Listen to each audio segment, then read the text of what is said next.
नमस्कार, स्वागत है आपका अनस्क्रिप्टेड एंड अनफ़िल्टर्ड में, जहाँ मैं आपको सुनाऊँगा वो किस्से जो मेरी ज़िंदगी का हिस्सा बन गए हैं। मैं हूँ आपका होस्ट टीसी और मैं आज आपको सुनाऊँगा कुछ छोटी-छोटी कहानियाँ जो मुझे तब तो स्ट्रगल लगती थी, पर अब बस एक हँसी छोड़ जाती हैं। तो चलिए स्टार्ट करते हैं। ये एपिसोड खाने के बारे में है और अगर खाने की बात हो रही है, तो मेरे लिए मथुरा से बेस्ट कहीं का खाना नहीं हो सकता। पूरे मथुरा वृंदावन एरिया में टेस्टी और यमी खाना मिलता है। चाहे वो चाट हो, मीठा हो या स्ट्रीट साइड फूड हो, सब टेस्टी, शुद्ध और एकदम वेज मिलता है। मथुरा में तो अंडा भी नॉनवेज की कैटेगरी में ही आता है। प्योर वेज फ्रेंडली शहर है मथुरा। तीखा और चटपटा मेरी हमेशा से कमजोरी रही है, शायद आज भी है। मैं खाने में ज़्यादातर सब्जी और रोटियां ही खाया करता था। राइस तो एक इमरजेंसी आइटम होता था और यही हमारी इस कहानी का आधार बना। जब मैं मुंबई जॉब करता था, तो काम के लिए ज़्यादातर रिफाइनरीज या पावर प्लांट में जाया करता था। ये रिफाइनरीज अक्सर बड़े ही रिमोट सी जगह होती हैं, तो खाना बड़ा ही लिमिटेड सा मिलता है। तब ही एक टास्क मिला नॉर्थ ईस्ट जाने का। ये वही ट्रिप है जिसके एंड में मैं कोलकाता से मुंबई अपनी पहली प्लेन राइड में आया था और आपसे एपिसोड पहली उड़ान में शेयर भी किया था। इंसान दिन में 3 बार खाना खाता है और मुझे तीनों बार टेस्टी और कम से कम 3 लोगों के बराबर खाना लगता था। पर मजाल है कि मेरा वेट बढ़ जाए और आज खाने के बारे में सोचकर ही वेट बढ़ जाता है। तो उन दिनों मुंबई घर हुआ करता था और मुंबई भी बहुत ही वेज फ्रेंडली स्टेट है, तो अपना काम चल जाता था। बट अब मैं अपने सेफ जोन से कोसों दूर कोलकाता जा रहा था। पहला दिन, सुबह से कुछ खाया नहीं था। सोचा था लंच आईओसीएल की कैंटीन में कर लूँगा। कैंटीन का खाना तो ठीक था, बट 2 प्रॉब्लम्स थी। एक, वहाँ की रोटियों पर बहुत सारा सूखा आटा लगा हुआ था, जिनको खाना अपने बस की बात नहीं थी। तो सोचा राइस से काम चला लें। पर वहाँ दूसरी प्रॉब्लम सामने आई कि आईओसीएल कैंटीन में स्पून का सिस्टम नहीं था। वहाँ लोग बिना स्पून के उंगलियों से मज़े से अपना खाना खाते थे और मुझे लगा कि मुझे खाना खाने की बेसिक स्किल ही सीखनी पड़ेगी, क्योंकि मैंने कभी उंगलियों से राइस नहीं खाए थे, हमेशा स्पून से ही खाए थे। और मैं अकेला नहीं था जो इस प्रॉब्लम से डील कर रहा था। वहाँ मथुरा रिफाइनरी से ट्रांसफर्ड कुछ पहचाने से चेहरे भी दिखे, जो अपने साथ अपने लिए एक एक चम्मच लाए हुए थे। तो मैंने उनमें से ही किसी एक से चम्मच मांग ली और उस दिन का लंच किया। पेट और मन दोनों ही नहीं भरे थे, बस काम चल गया था। 2-3 दिन था वहाँ पर, सोचा था होटल वालों से चम्मच मांग लूंगा और अपना काम चला लूंगा। अब बारी आई डिनर की, तो लोगों से पूछता हुआ पैदल ही एक रेस्टोरेंट तक पहुंचा, जो शुद्ध शाकाहारी रेस्टोरेंट था। पता नहीं उस दिन भूख ज़्यादा लगी थी या खाने में कुछ टेस्टी था। वहाँ पर मैंने अपनी ज़िंदगी का सबसे टेस्टी दम आलू खाया। आज तक याद है वो टेस्ट मुझे। आसपास लोगों से पूछा तो किसी ने बताया कि शायद वहाँ पे खाने में मैगी मसाला डालते होंगे, पर मेरे लिए तो जो भी था टेस्टी रेसिपी थी वो। अगले दिन फिर वहीं कैंटीन का खाना खाया और काम चला लिया और सोचा डिनर उसी दम आलू वाली जगह पर जाकर कर लूँगा। फिर डिनर टाइम आया तो मैं निकल पड़ा उस रेस्टोरेंट की खोज में। पता नहीं कौन सा रास्ता लिया था, जाने कहाँ से होकर गया था, मैं दोबारा उस रेस्टोरेंट तक पहुंच ही नहीं पाया। और अब ढूंढते ढूंढते 6 बज चुके थे। रात बाकी थी और भूख भी लगी थी। इस शाम को मेरे साथ एक लोकल स्टाफ हेल्प के लिए साथ में था। भास्कर नाम था उनका। भास्कर दा को मैंने बता दिया था कि मैं वेजिटेरियन हूँ, तो देख लेना कि हम सिर्फ वेज रेस्टोरेंट में ही खाना खाएं। अच्छा, भास्कर दा तो कुछ भी खा लेते थे। ऐसे ही बातें करते करते 7 बज गए और अब तो भूख भी लगने लगी थी।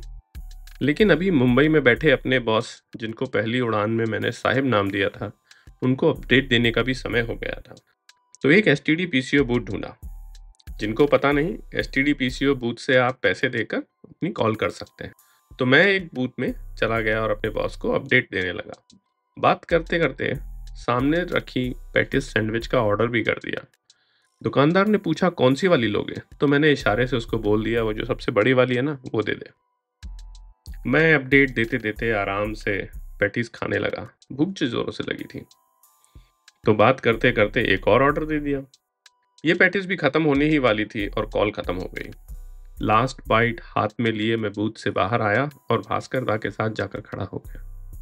भास्कर दा के चेहरे पे एक अलग सा सवाल था। मैंने उनसे पूछा क्या हुआ। वो बोले, दादा आप तो वेजिटेरियन हो ना, तो ये इतना बड़ा चिकन सैंडविच क्यों ऑर्डर किया?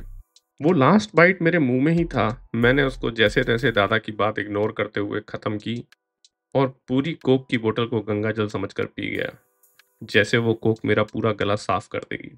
आज ज़िंदगी में पहली बार मैंने चिकन खाया था। मैंने भास्कर दा को बोला, अरे आपको बताया तो था कि मैं वेजिटेरियन हूँ, फिर रोका क्यों नहीं?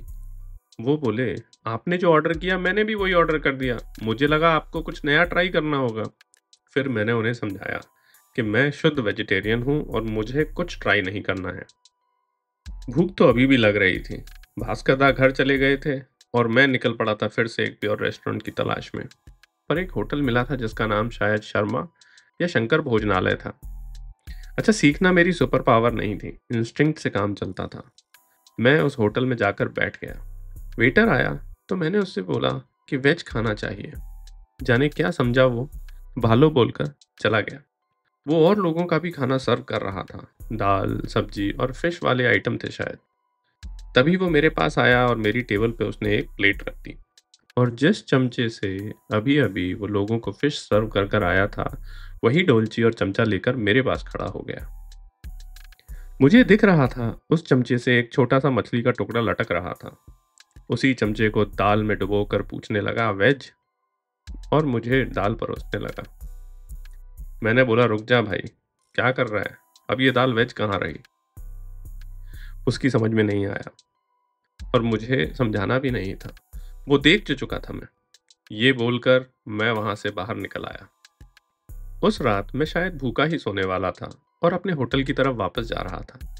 जाते हुए मैंने रास्ते में एक होटल देखा जो शायद बंद ही होने वाला था और वहाँ का स्टाफ अपने लिए कुछ खाना बना रहा था।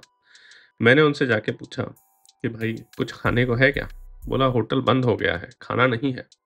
मैंने उससे बड़े प्यार से रिक्वेस्ट की कि मुझे बस 2 रोटी, थोड़ी सी प्याज, मिर्च और चटनी हो तो दे दो। जितना पैसा है बता दो। उन्होंने मुझे 5 रुपए में ये सारा सामान दे दिया। मैं भी अचंभे में था, बस 5 रुपए में इतना सारा सामान? चलो ठीक है, अपना आज का डिनर हो ही जाएगा। ये मील मेरी सबसे टेस्टी मील थी। हाँ, उस दम आलू से भी टेस्टी थी। और वो रात बस कट गई। अगले दिन फिर काम किया और इस बार भास्कर दा को पहले ही बोल दिया था कि आज डिनर के लिए किसी अच्छे वेज रेस्टोरेंट का पता लगाओ और जो भी हो वेज होना चाहिए। भास्कर दा बोले, चलो आज आपको मैं एक स्पेशल जगह लेकर चलता हूँ। दिन भर काम के बाद भास्कर दा मुझे इस रेस्टोरेंट पर ले गए। मैंने भी वहाँ मज़े से खाना खाया। खाना अच्छा था। क्योंकि कंपनी स्पॉन्सर ट्रिप था तो बिल की तो कोई चिंता थी नहीं। वो तो एक्सपेंस रिपोर्ट में ही जाना था। जब मैं वापस लौटा तो बॉस ने एक्सपेंस रिपोर्ट देखी और मुझे अपने केबिन में बुलाया। बोले, भास्कर ने रिपोर्ट में कुछ गड़बड़ की है। ये देखो, डिनर में 15 रोटियां, दाल, छोले और राइस लगाया है। ये बिल फर्जी है। 15 रोटियां 2 लोग कैसे खा सकते हैं? मैंने बोला, बिल तो एकदम ठीक है और वो सारा खाना तो अकेले मैंने ही खाया है। भास्कर दा ने तो बस राइस और थोड़ी सी दाल ली थी। बॉस मुझे देखकर बोला, तुम 15 रोटियां कैसे खा सकते हो? मैंने कहा, सर कभी डिनर पर लेकर तो चलो। बॉस ने मुझे शक की निगाहों से देखा और बोला, रियली? बॉस ने जैसे तैसे एक्सपेंस रिपोर्ट अप्रूव कर दी थी और आप लोगों के लिए ये कहानी लिख दी थी। तो ये थी मेरी कहानी। आपको कैसी लगी और आप किस शहर का खाना पसंद करते हैं, मुझे कमेंट में ज़रूर बताएं। अगर आपको ये कहानी पसंद आई तो अगली बार एक नए एपिसोड के साथ मिलते हैं। तब तक मज़े कीजिए और अपने फेवरेट खाने का स्वाद लेते रहिए।